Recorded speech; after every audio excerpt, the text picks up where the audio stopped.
এবার শাসক দলের জনসংযোগের অন্যতম হাতিয়ার সরকারি প্রকল্প আমাদের পাড়া আমাদের সমাধান। শ্রদ্ধার সাথে বিদায় দেওয়া হলো কমিউনিস্ট আন্দোলনের অন্যতম নেতা দীনেশ চন্দ্র ডাকুয়াকে। কলকাতা 90 ঊর্ধ্ব এই প্রবীণের প্রয়াণ হয়। বৃহস্পতিবার হয় তার দেহদান। গ্রামীণ জনপদে শুধু ফল চাষ করে কৃষিক্ষেত্রে নতুন দিশা দেখাচ্ছেন তুফানগঞ্জের কৃষক।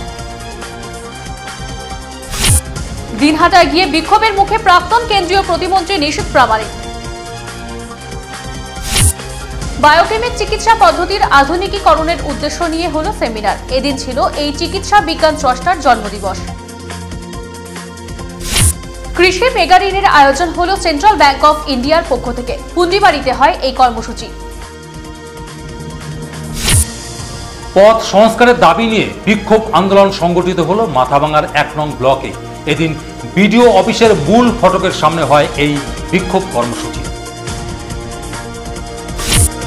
অসম বাংলা সীমান্ত থেকে আটক নেশার সামগ্রী আর এই ঘটনায় গ্রেপ্তার করা হয়েছে একজনকে। তার বিরুদ্ধে সুনির্দিষ্ট ধারায় মামলা শুরু করেছে পুলিশ। নিশীথ প্রামাণিকের কনভয়ে হামলার অভিযোগ এনে কোচবিহারে বিক্ষোভ আন্দোলন সংগঠিত করল বিজেপি। শ্রদ্ধায় স্মরণ করা হলো তৃণমূলের প্রয়াত 2 নেতাকে। বৃহস্পতিবার কোচবিহার পাটাকুড়া এলাকায় হয় এই স্মরণ সভা।